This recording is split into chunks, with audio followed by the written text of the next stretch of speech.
Hello and welcome to the best of TV Burp 7. A look back at my favourite moments from previous series. Remember when there was an exploding bra on Heartbeat?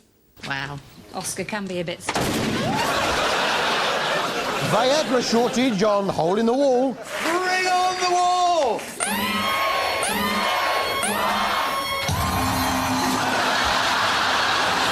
And Bruce Parry in the Amazon finally can't hold it in any longer. Well, hopefully now. Oh, that's better. Wild at Heart is back on our screens. How? Yes, the story of animals getting sick in Africa continues apace, and it's obviously tricky to film with animals. Getting them to turn up on the set on time can be difficult, as we saw with this baby elephant.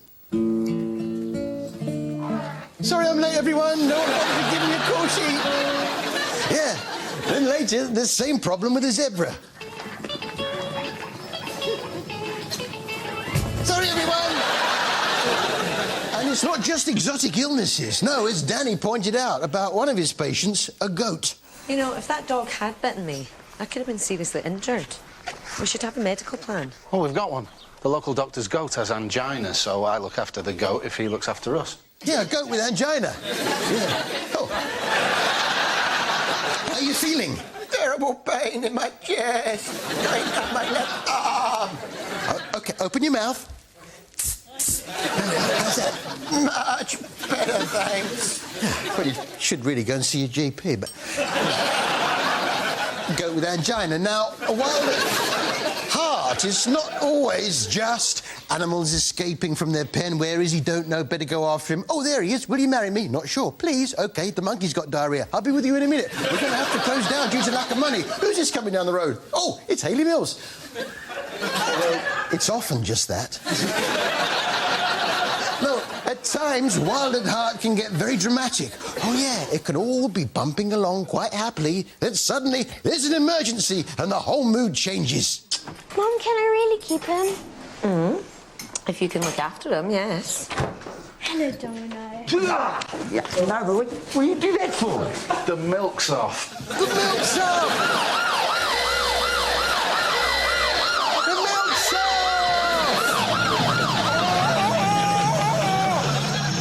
The milk's off. What's that? He said the milk's off. The milk's off. The milk's off. The milk's off.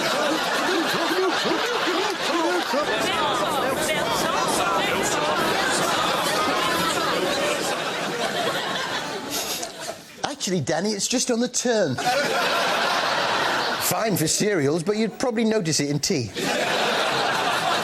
I was most intrigued to see a 3-cup method for cleaning your teeth on Casualty this week.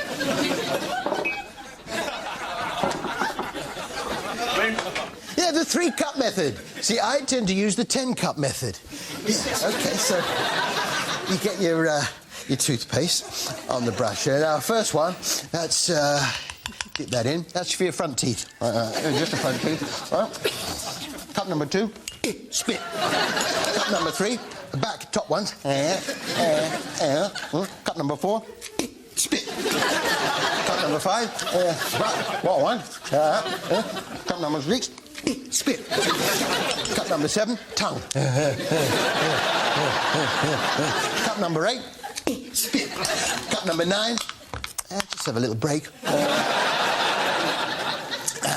And cup number 10, all round. Yeah, so that's the 10-cup system. I was just thinking about my tea. I bought 2 nice big squares of smoked salmon for my tea. Yeah, I put them in this pack. Yes, there's a bagel there, and I thought if I put some cream cheese on the bagel, and then I put the smoked salmon on top. But where's the smoked salmon? Who's had my 2 squares of smoked salmon? Right. Ellie? Oh, OK. What's wrong? Come on, get on the bed. Oh! There's my fish squares! Charming, that is. Hang on.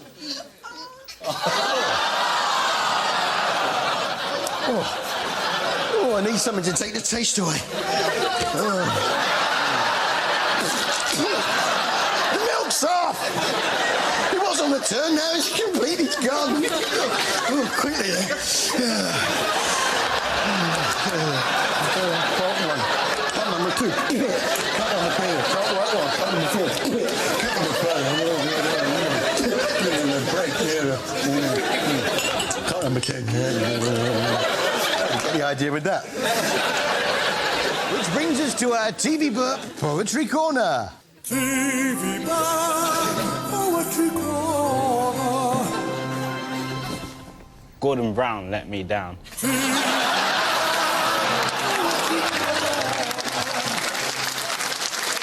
Well, I must say, I have been enjoying the new series of daytime DIY show 60-Minute Makeover. If you're unfamiliar with the format, it's a surprise makeover like changing rooms, but, and here's what singles it out, it all takes place in 60 minutes. Although, if you take out the adverts, the show is in fact only 46 minutes long. So, you can imagine, 46 minutes, it's got to be a fairly shoddy job. This week on 46-Minute Makeover, Victoria did it on her mum, Margaret. And what was her motivation? In On The Secret today is daughter Victoria. Why do you want to do this for your mum? Because I can't be bothered to do it myself.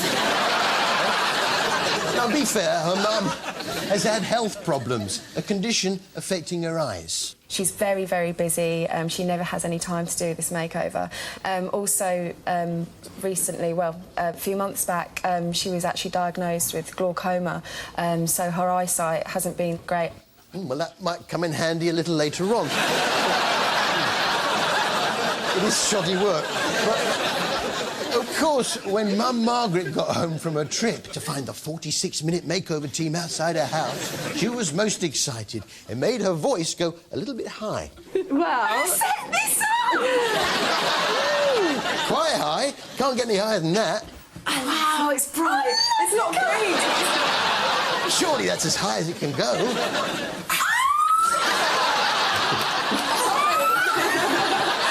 How nice is it? Yeah, that might get annoying. But with only 46 minutes to do the makeover, I'm just a bit worried about the standard of the work. I mean, what happens when they all go home?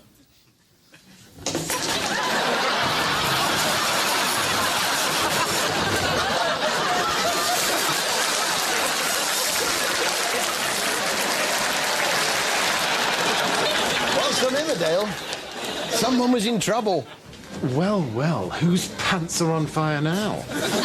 And whose pants were on fire? Rodney's! There was a lot of music in Emmerdale this week. First, Lisa Dingle had learned to make the noise of the cymbal that leads into the end credits. I mean it, Lisa. They're staying.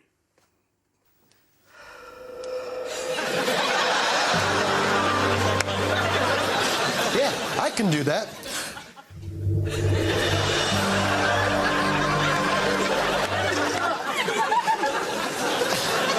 And if I breathe in...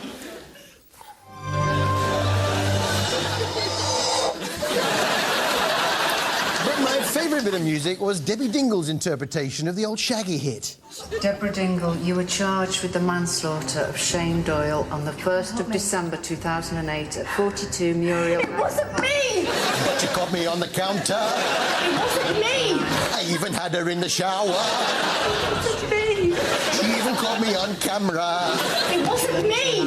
How can you grant a woman access to your villa? Trespasser and witness while you cling to your pillar. You have to watch your back until she turns into a killer. Best for you the situation not to call the Vina.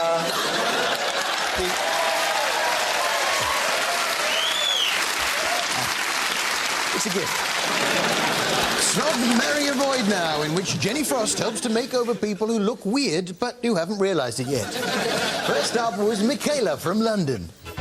I wear concealer, foundation, black eyeshadow, gold eyeshadow, eyebrow pencil, lip liner, eyebrow gels, eyeliner, 2 blushes, eyelashes. But tonight I'm going to put on 2 pairs of eyelashes on each eyelash. And then tan. I tan again and again, about 5 times before I go out. I'm actually caked in makeup. Avoid. Michaela and a bit of an aversion to clothes. I love the naked body, so why not go out half naked? Because you look like a total tramp.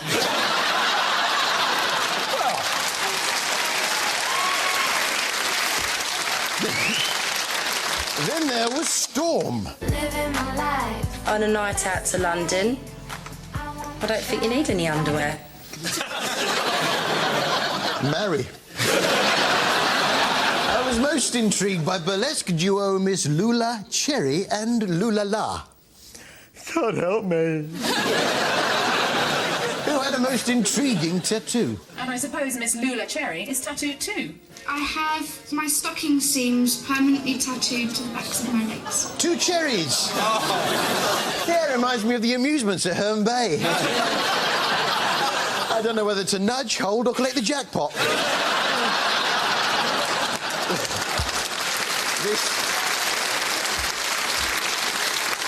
This wasn't the only tattoo by any means. Why, have you let someone scribble on you?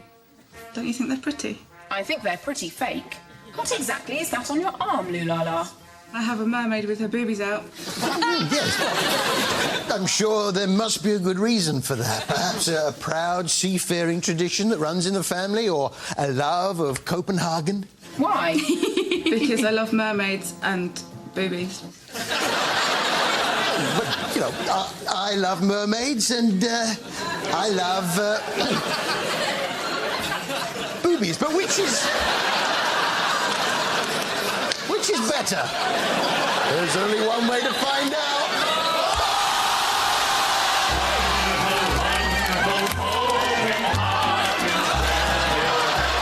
Stop!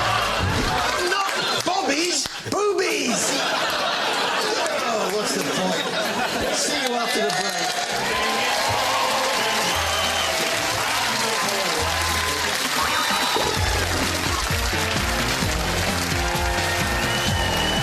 Welcome back to the best of TV Burp 7. Remember when a greengrocer ordered in too many oranges on Little Dorrit?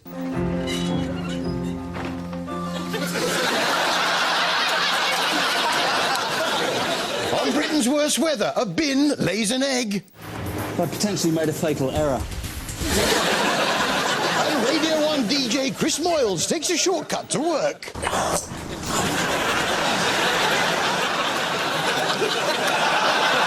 I was surprised to see a deer do an impression of a creaking door on the new Autumn Watch. It's not his fault. Yeah, they're talented mimics, dear. Here's one doing an impression of the Isle of Wight ferry. And finally, another deer doing an impression of a top TV presenter. Bring on the wall! Yeah. I wonder if Frenchman Raymond Blanc has got the hang of our British knock-knock joke. Knock, knock, knock, who is there? Nobody. Knock, knock, knock! Nobody! He's lived here for over 30 years. You'd think he'd have got the hang of the knock, knock, knock joke. Yes, it was the big final. So what was the task Raymond set for the would-be restaurateurs? In your last challenge, what I want you to do is to truly aspire to excellence. What I have got you is the best of the best. I'm sending you to the Orient Express. And you're going to cook for those guests. A trip on the Orient Express. Fantastic. Where are they going? Paris, Brussels, Vienna? Each couple will have 40 diners. The chefs must prepare the food in the tiny kitchens as the train rolls through Kent.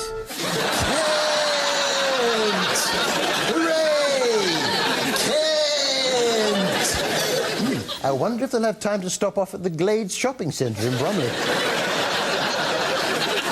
The object was to cook a 5-course meal for 40 guests, and the watchword was glamour. So, what did Michelle and Russell have as their first course?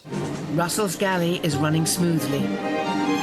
His pre-starter is a broad bean and pea velouté, served in a cup. Cup of soup. Kent, I suppose. You might be interested to learn the sign language for soup. I'm going to do lots of things at once, really. I'm going to get the soup on first. Soup. That's soup. This is bread roll. And this is... Bring on the wall! Soup, bread, bring on the wall! The hopeful couples had booked all sorts of entertainment, but I would have thought one of the attractions of the Orient Express is to sit back and enjoy a peaceful passage through the lovely Kent countryside. Come on along and listen to the lullaby of Broadway, the hit parade and ballyhoo, the lullaby of Broadway. Oi! Put a sock in it. We're nearly at Bromley. With James still cooking, Alistair fills in with entertainment. Whatever you do, don't leave your hands.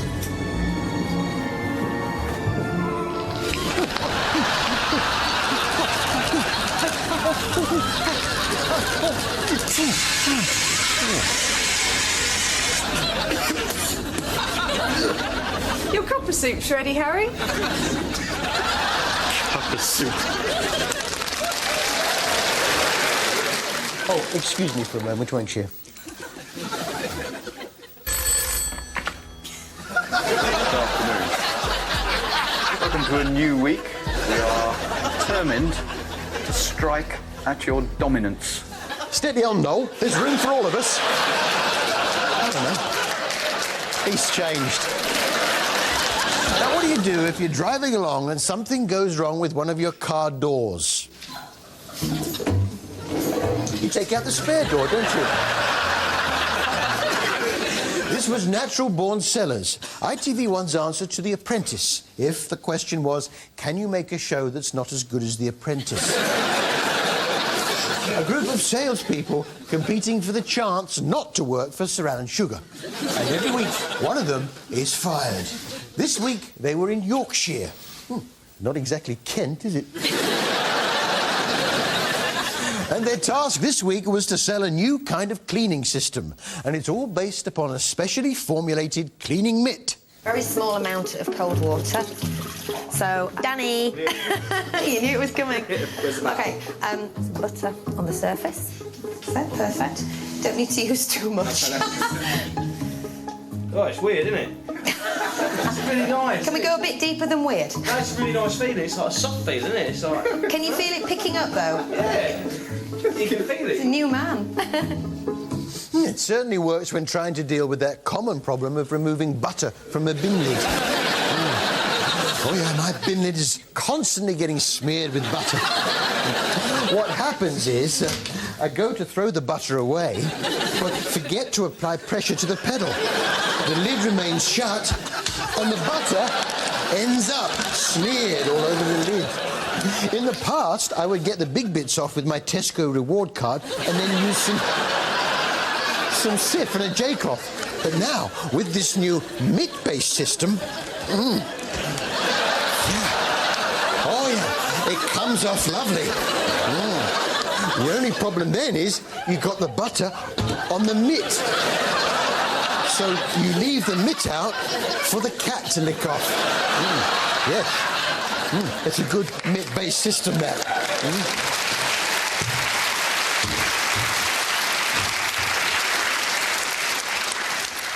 To help sell it, there's a secret weapon. This is Mr. G. Love. Mr. G. Love. The G presumably stands for Jeff. Jeff Love and his orchestra. Yeah. There are similar cleaning product-based characters for the rest of the range. As well as Mr. G. Love, there's Mrs. J. Cloth and Master B. Ogbrush. I was a bit annoyed that salesperson Gavin kept getting Mr. G. Love's name wrong. Hello, I'm Mr. Glove. No, it's not Mr. Glove, it's Mr. G. Love. Hello, I'm Mr. Glove. How are you? Not Mr. Glove, Mr. G. Love. Ding, ding, ding, ding, ding. Hello. Hello, I'm Mr. Glove. Not Mr. Glove, Mr. G. Love.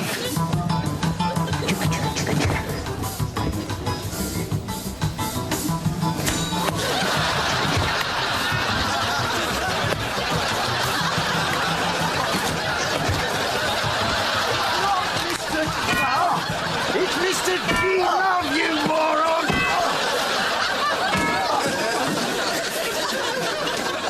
Sorry, Mr. H. Hill. Well, it's not nice to get someone's name wrong, is it? No trip to Yorkshire is complete, though, without a trip to see and hear the WI. So I wondered if you'd all please stand and sing your hearts out to Jerusalem.